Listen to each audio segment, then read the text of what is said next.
Hello friends. तो आज की इस क्लास में जो है आप सभी के लिए फ्रेंड्स साइंस का जो है ना टॉप 50 क्वेश्चन पढ़ाने वाले हैं। इसमें ऐसा फ्रेंड्स यहाँ से जो है ना आपके एग्जाम में क्वेश्चन पूछेगा ही पूछेगा, ठीक है जी। इसलिए सभी क्वेश्चन को बहुत अच्छे से आपको याद रखना है फ्रेंड्स। ये सब क्वेश्चन जो है ना बार बार रिपीट करता है, ठीक है। तो चलिए हम लोग क्लास को स्टार्ट करते हैं फ्रेंड्स। आज के यहाँ पे पहला क्वेश्चन है, निम्नलिखित में से कौन सी ऊष्मा की इकाई नहीं होती है। इसमें से कौन जो है ना वो ऊष्मा की इकाई नहीं होती है। फ्रेंड्स कमेंट करिए, तो कमेंट करिए, ठीक है जी। तो फ्रेंड्स यहाँ पे आप सभी का हो जाएगा फोन, ठीक है। ये फोन या फिर उष्मा की इकाई नहीं होता। ऑप्शन नंबर यहाँ पे डी हो जाएगा। देखिए 50 क्वेश्चन है ना, और ये 50 क्वेश्चन बार बार एग्जाम में आता है, वही पढ़ा रहे हैं आपको, ठीक है जी। और लास्ट में पूछेंगे आपसे कि आप कितना क्वेश्चन का आंसर सही दे पाए, ठीक है। इसलिए फ्रेंड्स कमेंट करिएगा। अगला क्वेश्चन, प्रकाश का जो रंग होता है किसके द्वारा निर्धारित किया जाता है। बताइए, प्रकाश का जो रंग होता है ना वह किसके द्वारा निर्धारित किया जाता है। आयाम द्वारा, तरंगदैर्घ्य द्वारा, तीव्रता या फिर वेग। तो आंसर यहाँ पे फ्रेंड्स आप सभी का बी हो जाएगा, ठीक है जी। बी याद कर लीजिएगा, तरंगदैर्घ्य इसका सही जवाब है। अगला क्वेश्चन, टरबाइन एवं डायनेमो, ठीक है। टरबाइन और डायनेमो से बिजली प्राप्त करने में किस ऊर्जा को विद्युत ऊर्जा में बदला जाता है। कमेंट करिए। देखिए टरबाइन से या फिर डायनेमो से अगर बिजली प्राप्त करना है ना तो फ्रेंड्स मैकेनिकल ऊर्जा मैकेनिकल ऊर्जा को बदला जाता है किस में, तो विद्युत ऊर्जा में। फ्रेंड्स यहाँ पे 3 नंबर क्वेश्चन का सी हो जाएगा। ये भी क्वेश्चन बार बार फ्रेंड्स रिपीट करता है, ठीक है। इसे याद कर लीजिएगा। और आगे बढ़ने से पहले फ्रेंड्स सुन लीजिए, टेलीग्राम का लिंक है डिस्क्रिप्शन में, क्लिक करके जो है ना टेलीग्राम से जुड़ जाइए। और वहाँ फ्रेंड्स आपको क्लास का लिंक देते हैं, ठीक है जी। और फ्रेंड्स जो भी पढ़ने वाला चीज़ जो है ना, जैसे जैसे फ्रेंड्स आपका कुछ पीडीएफ हो गया, कुछ नोट्स वहाँ पे हम शेयर करते हैं, इसलिए जुड़ जाइएगा, ठीक है। चलिए अगला क्वेश्चन है, विद्युत शक्ति का इकाई क्या होता है। विद्युत शक्ति का इकाई क्या होता है, कमेंट करिए। तो विद्युत शक्ति का इकाई क्या होता है फ्रेंड्स, बताइए। बहुत ही आसान क्वेश्चन है, ठीक है जी। तो फ्रेंड्स शक्ति का जो इकाई होता है वाट होता है। यहाँ पे 4 नंबर क्वेश्चन का डी हो जाएगा। आगे चलते हैं 5वां। अगला क्वेश्चन, रेत और नेपथलीन के मिश्रण को किसके द्वारा जो है ना पृथक या अलग कर सकते हैं। देखिए फ्रेंड्स, रेत और नेपथलीन का मिश्रण है, रेत का और नेपथलीन का मिश्रण है, उसको अलग अब किस विधि से करेंगे। कमेंट करिए फ्रेंड्स। इसका आंसर यहाँ पे हो जाएगा ऊर्ध्वपातन विधि से करते हैं। ऑप्शन नंबर ये हो गया, ठीक है। ये भी क्वेश्चन फ्रेंड्स बार बार जो है ना एग्जाम में रिपीट करता है। अगला क्वेश्चन, वायु में फ्रेंड्स ध्वनि तरंग कैसी होती है। वायु में ध्वनि तरंग कैसी होती है, बताइए। तिरछी होती है, अनुदैर्ध्य होती है फ्रेंड्स। तो यहाँ पे आंसर यहाँ पे 6 नंबर क्वेश्चन का बी हो जाएगा, ठीक है। ध्वनि तरंग कैसी होती है, तो अनुदैर्ध्य होती है जी। 6 नंबर क्वेश्चन का बी हो जाएगा। फ्रेंड्स हम जो क्लास करवाते हैं पता है जी, जब सी एंट्रेंस स्टार्ट हुआ ना आपका, तब से क्लास करवा रहे हैं। और हम जो नोट्स तैयार किए पता है फ्रेंड्स, नोट्स से हूबहू क्वेश्चन मैच करता है फ्रेंड्स। अगर आपको नोट्स लेना होगा, मेरा व्हाट्सअप नंबर है 92 41 21 66 96। मैसेज करिए फ्रेंड्स, आपको मात्र 149 रुपये में ये नोट्स मिल जाएगा, ठीक है। नोट्स को किसी भी हाल में मत छोड़िएगा। बहुत बच्चे इस नोट्स से पढ़ते हैं जी, ठीक है। क्लास करिए फ्री में और नोट्स पढ़ लीजिए, बस कम पढ़कर जो है ना फ्रेंड्स आप बहुत अच्छा नंबर ला सकते हैं। अगला क्वेश्चन, मृत जीवों के अपघटक कौन से हैं, बताइए। मृत जीवों के अपघटक कौन सी इसमें से फ्रेंड्स, पता है जी। कवक जो है ना, कवकीय क्या होता है, अपघटक होता है। ऑप्शन नंबर सी हो जाएगा। अगला, ऑर्निथोलॉजी में किसका अध्ययन होता है। ऑर्निथोलॉजी अध्ययन है, ऑर्निथोलॉजी में अध्ययन किसका किया जाता है, पतियों का, हड्डियों का, पक्षियों का, या फिर किसका अध्ययन होता है जी। तो फ्रेंड्स यहाँ पे आप सभी का सी हो जाए, किसका होता है, पक्षियों का होता है। ये भी क्वेश्चन बार बार आता है, ठीक है। चलिए उल्टा सीधा फ्रेंड्स भटकिए मत। आप चैनल को सब्सक्राइब करिए और टेलीग्राम से जुड़िए फ्रेंड्स, और मेरे साथ पढ़िए। हम जो क्वेश्चन करवा रहे हैं ना जी, आप एग्जाम तक पढ़ लेते हैं ना फ्रेंड्स, बहुत question same to same match करता है, ठीक है। आपका तैयारी बहुत अच्छा हो जाएगा, ठीक है। अगला क्वेश्चन, जल परागित पुष्पों में परागण कैसे होते हैं। जल परागित पुष्पों में परागण कैसे होते हैं, सूखे होते हैं। आंसर यहाँ पे सी हो जाएगा, सूखे होते हैं, ठीक है। आगे चलते हम लोग, कौन सी ग्रंथि है जो अंतःस्रावी और बाह्यस्रावी दोनों के रूप में काम करती है। इसमें से ऐसा कौन सा ग्रंथि है जो अंतःस्रावी और बाह्यस्रावी दोनों की तरह काम करती है। फ्रेंड्स कमेंट करिए आंसर, ठीक है जी। अग्नाशय यहाँ पे हो गया फ्रेंड्स। अग्नाशय जो है ना ये अंतःस्रावी और बाह्यस्रावी दोनों की तरह काम करती है। ऑप्शन नंबर यहाँ पे सी हो जाएगा, ठीक है। अगला क्वेश्चन, जीवाश्म ईंधन, ठीक है जी। जीवाश्म ईंधन किस प्रकार के संसाधन में आते हैं। जीवाश्म ईंधन क्या होता है, नवीकरणीय होता है, गैर नवीकरणीय होता है, जैविक होता है, या फिर क्या होता है।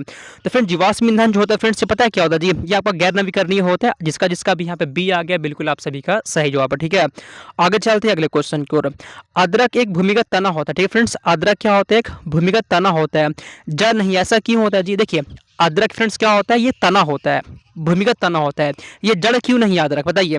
तो फ्रेंड्स इसका आंसर यहाँ पे हो जाए, क्योंकि इसमें गांठ और पर्व होते हैं। इसलिए जो है ना अदरक क्या होता है फ्रेंड्स, एक भूमिगत तना होता है। 12 नंबर क्वेश्चन का बी हो जाएगा। ये भी क्वेश्चन फ्रेंड्स बार बार एग्जाम में आता है, ठीक है।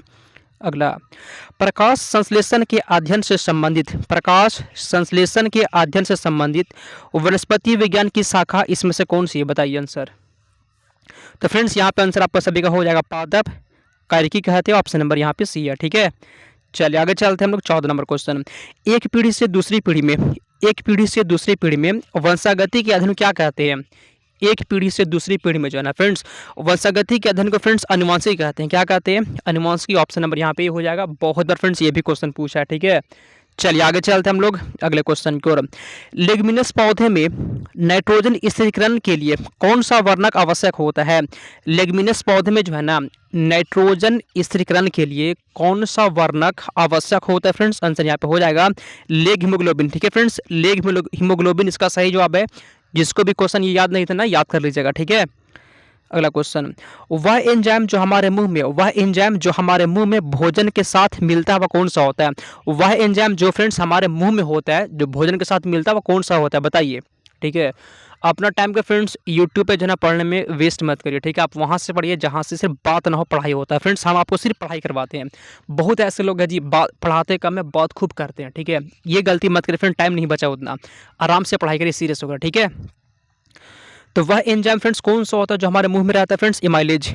ऑप्शन नंबर सी हो जाएगा। अगला क्वेश्चन 17, वह जानवर जो मुख्यतः मांस खाता है, वह जानवर जो मुख्य रूप से मांस खाता है निम्नलिखित में से क्या कहलाता है। तो वह जानवर जो मुख्य रूप से मांस खाता है फ्रेंड्स उसे कार्निवोर कहते हैं। आंसर यहाँ पे बी हो जाएगा। ठीक है, अगला क्वेश्चन, एरोबिक श्वसन के दौरान कितने पदों में CO2 का निष्पादन होता है। एरोबिक श्वसन के दौरान कितने पदों में CO2 का निष्पादन होता है फ्रेंड्स, आंसर यहाँ पे 3 हो जाएगा। ठीक है जी, ऑप्शन नंबर यहाँ पे सी आप सभी का सही जवाब। ठीक है, कितने पदों में CO2 का निष्पादन होता है, 3 पदों में। ऑप्शन नंबर सी हो गया आपका। अगला, मानव गुर्दे में जो है ना निस्यंदन इकाइयों को क्या कहते हैं, बताइए। मानव गुर्दे में जो है निस्यंदन इकाइयों को क्या कहा जाता है, 19 को कमेंट करिए तो आंसर। नेफ्रॉन कहते हैं, न्यूट्रॉन कहते हैं, न्यूट्रॉन कहते हैं, या फिर क्या कहते हैं। तो फ्रेंड्स इससे हम लोग नेफ्रॉन कहते हैं, जो ऑप्शन नंबर ए हो जाएगा। ठीक है, अगला क्वेश्चन, टैकीकार्डिया। ठीक है जी, टैकीकार्डिया में जो है ना हृदय गति कैसी हो जाती है। तो टैकीकार्डिया में फ्रेंड्स हृदय का जो गति होता है ना वह तेज हो जाता है। कैसा होता है, तेज हो जाता है। ठीक है, ऑप्शन नंबर सी हो जाएगा। टैकीकार्डिया में जो है ना फ्रेंड्स हृदय की जो गति होता है वह तेज हो जाता है, तेज। अगला क्वेश्चन, मायोपिया वह बीमारी है जिसमें व्यक्ति देख नहीं पाता है। जब किसी को फ्रेंड्स मायोपिया होता है ना तो वह व्यक्ति जो है ना दूर की वस्तु को, ठीक है जी, दूर की वस्तु को स्पष्ट नहीं देख पाता है। ठीक है, जब किसी को फ्रेंड्स मायोपिया होता है तो वह व्यक्ति जो है ना दूर की वस्तु को स्पष्ट नहीं देख पाता फ्रेंड्स। ऑप्शन नंबर यहाँ पे हो जाएगा। ठीक है, चलिए अगला, अनुवांशिकता शब्द, अनुवांशिकता शब्द मुख्य रूप से किसे संदर्भित करता है, बताइए। अनुवांशिकता शब्द मुख्य रूप से किसे संदर्भित करता है। चलिए तो फ्रेंड्स आंसर यहाँ पे सी है जी, अनुवांशिक को, जिसका जिसका भी सी आ गया सही जवाब है। ठीक है, अगला क्वेश्चन, ट्रेकोमा रोग का संबंध किससे होता है। ट्रेकोमा क्या है जी, रोग है। ट्रेकोमा रोग किस में होता है, फेफड़ा में है, कान में, आंख में, या फिर कोई नहीं। तो फ्रेंड्स ट्रेकोमा रोग का जो संबंध होता है पता है किससे होता है फ्रेंड्स, ये किससे होता है बताइए। ये आंख में होता है। किस में होता है फ्रेंड्स, ये रोग जो है ना आंख में होता है। ये रोग वाला क्वेश्चन जो है ना एग्जाम में रहता ही रहता है, इसको छोड़िएगा मत। अगला, मानव गुर्दे की कोशिका में लिंग गुणसूत्रों की संख्या कितनी होती है। मानव गुर्दों की कोशिका में जो है ना लिंग गुणसूत्रों की संख्या फ्रेंड्स कितना होता है, एक जोड़ा होता है। एक जोड़ा मतलब संख्या पूछिए तो 2 हो जाएगा, जोड़ा में एक जोड़ा हो जाएगा। ठीक है, चलिए बहुत ही टॉप क्वेश्चन है ये। आहार नली की दीवारों में संकुचन और विस्तार, संकुचन और विस्तार की गति क्या कहलाती है। आहार नली की दीवारों की संकुचन और विस्तार की गति क्या कहलाती है, कमेंट करिए आंसर। देखते हैं इसका आंसर कौन दे पाता है, बताइए। स्थानांतरण कहते हैं, वाष्पोत्सर्जन, या फिर क्रमाकुंचन। फ्रेंड्स ऑप्शन नंबर यहाँ पे सी हो जाएगा। ठीक है, सी इसका आंसर है। ठीक है, नोट्स को मत छोड़िएगा जी, एक बार फ्रेंड्स विश्वास करिए। बहुत पता है 4 साल से तैयारी करवा रहे हैं, जब से स्टार्ट हुआ आपका एग्जाम, डीएड जब से स्टार्ट हुआ तब से तैयारी करवा रहे हैं हम। ठीक है, तो फ्रेंड्स विश्वास करिए, जो नोट्स हम तैयार किए ना, जो नोट्स देते हैं बच्चों को पढ़ने के लिए, same to same question match करते हैं, प्रूफ भी दिखाते हैं हर क्लास में। छोड़िए मत, बाद में जो है ना फ्रेंड्स उसका प्राइस बढ़ जाएगा। अभी 149 रुपये मिल रहा है। ठीक है जी, अगर आपको लेना होगा मेरा व्हाट्सअप नंबर यहाँ पे है 92 41 21 66 96। इसको छोड़िए मत फ्रेंड्स, मात्र आपको 149 रुपये मिल जाएगा। ठीक है, आगे चलते हैं। डीएनए डबल हेलिक्स संरचना की खोज किसने की थी। डीएनए डबल हेलिक्स मॉडल की खोज कौन किया था, कमेंट करिए कौन किया था जी। अच्छा क्वेश्चन है। ठीक है, डीएनए डबल हेलिक्स संरचना की खोज कौन किए थे फ्रेंड्स? आंसर यहाँ पे हो जाएगा जेम्स वाटसन और फ्रांसिस क्रिक। जेम्स वाटसन और फ्रांसिस क्रिक, ऑप्शन नंबर यहाँ पे हो जाएगा, जिसका भी ए आ गया सही जवाब है। अगला क्वेश्चन, आगत और निर्गत तंत्रिकाएं कहाँ मिलती है? बताइए, आगत और निर्गत तंत्रिकाएं कहाँ मिलती है? कोई बता सकता है जी? कमेंट करिए। तो फ्रेंड्स ये आंसर आपका हो जाएगा केंद्रीय तंत्रिका तंत्र में। 27 नंबर क्वेश्चन का बी हो गया आपका। अगला क्वेश्चन, पुस्तक the origin of a species किसने लिखी है? ये क्वेश्चन फ्रेंड्स बहुत बार क्वेश्चन पूछा आपके एग्जाम में, ठीक है जी, बार बार ये वाला जो है ना पूछता है क्वेश्चन। बताइए, पुस्तक the origin of a species किसने लिखी है? फ्रेंड्स आप सभी के यहाँ पे हो जाए, किसने? डार्विन ने। ऑप्शन नंबर यहाँ पे डी हो गया, ठीक है। अगला क्वेश्चन, मानव तंत्र में जो है ना इंसुलिन किसकी उपअपचय को कंट्रोल करता है? बताइए, इंसुलिन जो होता है ना किसको कंट्रोल करता है जी? बताइए तो मानव तंत्र में जो है ना इंसुलिन किसकी उपअपचय को कंट्रोल करता है? Friends carbohydrate. Option number B हो जाएगा, ठीक है जी। कार्बोहाइड्रेट किस किस में मिलता है? चावल में, गेहूं में। फ्रेंड्स ये सब में क्या मिलता है आपको? कार्बोहाइड्रेट मिलता है। प्रोटीन सबसे अधिक सोयाबीन में होता है, ठीक है, ध्यान रखिएगा। अगला, कौन सा मुख्यतः कार्बोहाइड्रेट होता है? बताया अभी तुरंत, अभी क्या क्वेश्चन कमेंट करिए। इसमें से कौन सा फ्रेंड्स मुख्यतः जो है ना कार्बोहाइड्रेट होता है जी? बताइए। तो फ्रेंड्स यहाँ पे आप सभी का हो जाएगा, फिर पता है क्या जी? फिर चावल हो जाएगा, ठीक है फ्रेंड्स। ऑप्शन नंबर यहाँ पे सी हो गया। आगे चलते हैं 31, कीट संवर्धन क्या होता है? बताइए, कीट संवर्धन क्या होता है? फ्रेंड्स बताइए तो आंसर, कीट संवर्धन क्या होता है? कमेंट करिए। कीट संवर्धन फ्रेंड्स क्या होता है? कीटों की वृद्धि करने का विज्ञान, ठीक है। कीटों को जो है ना वृद्धि करने के विज्ञान को क्या कहते हैं? कीट संवर्धन कहते हैं। अगला, गर्भ में भ्रूण के विकास को जानने के लिए निम्नलिखित में से किन तरंगों, गर्भ में भ्रूण के विकास जानने के लिए निम्नलिखित तरंगों में से किसका उपयोग होता है? बताइए, इसमें से किसका उपयोग होता है जी? कमेंट करिए तो आंसर, ठीक है। तो फ्रेंड्स यहाँ पे हो जाएगा पराश्रव्य तरंगों का। 32 नंबर क्वेश्चन का सी हो गया फ्रेंड्स, अच्छे से जो है ना याद कर लीजिएगा। अगला क्वेश्चन, लौंग एक मसाला होता है। लौंग क्या होता है? एक मसाला होता है जो पौधे किस भाग से प्राप्त होता है? लौंग क्या होता है? एक तरह का फ्रेंड्स ये मसाला होता है। लौंग किससे मिलता है? बताइए तो किससे प्राप्त होता है जी लौंग? कमेंट करिए आंसर। तो फ्रेंड्स ये फूल की कली से मिलता है। ऑप्शन नंबर डी हो जाएगा। आगे चलते हैं 34, पादप कली क्या होता है? फ्रेंड्स कमेंट करिए, पादप कली क्या है? कमेंट करिए तो, ठीक है जी, कमेंट करिए।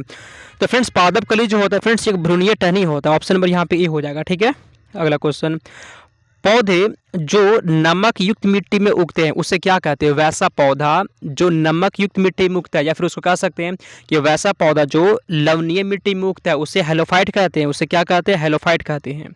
एग्जाम में ये भी क्वेश्चन आता है, ठीक है, उसे हेलोफाइट कहते हैं। अगला, ईईजी, ठीक है जी, इसको क्या बोलते हैं? इलेक्ट्रोएन्सेफेलोग्राम। ईईजी किसकी निगरानी के लिए होता है? कमेंट करिए। ईईजी जो है ना फ्रेंड्स वो किसके लिए होता है? किसकी निगरानी के लिए होता है? कमेंट करिए तो आंसर। तो फ्रेंड्स ये पता है किसके लिए होता है? फ्रेंड्स ये मस्तिष्क के लिए होता है, ब्रेन के लिए होता है। ईईजी ऑप्शन नंबर डी हो जाएगा। अगला क्वेश्चन, मांसपेशियों में दर्द के उपचार में उपयोग किया जाने वाला विकिरण कौन सा होता है? मांसपेशियों में दर्द के उपचार करने के लिए, दर्द का उपचार करने के लिए जो है ना इसमें से किसका प्रयोग होता है? फ्रेंड्स ऑप्शन नंबर यहाँ पे ए हो जाएगा, इंफ्रारेड कहते हैं। जिसका भी ए आ गया सही जवाब है। अगला क्वेश्चन, जीवों के बीच बड़े पैमाने पर विविधता का कारण क्या होता है? जीवों के बीच बड़े पैमाने पर विविधता का कारण क्या होता है? अनुकूलन होता है, सहयोग होता है, उत्परिवर्तन होता है, या फिर क्या होता है? तो फ्रेंड्स जीवों के बीच जो है ना बड़े पैमाने पर विविधता का फ्रेंड्स कारण पता है कि अनुकूलन होता है। ऑप्शन नंबर यहाँ पे हो जाएगा। जिसका भी ए आ गया फ्रेंड्स आप सभी का सही जवाब, ठीक है। आगे चलते हैं हम लोग 39, मेंडल की आनुवंशिकता का सिद्धांत किस पर आधारित है? कमेंट करिए तो मेंडल के जो है ना आनुवंशिकता का सिद्धांत किस पर आधारित है? फ्रेंड्स आंसर यहाँ पे हो जाएगा लैंगिक जनन। ऑप्शन नंबर सी है जी, ठीक है। बार बार फ्रेंड्स बोल रहे हैं आप सभी को, नोट्स को मत छोड़िएगा, ठीक है जी, नोट्स से क्वेश्चन हूबहू आता है, नोट्स को मत छोड़िएगा।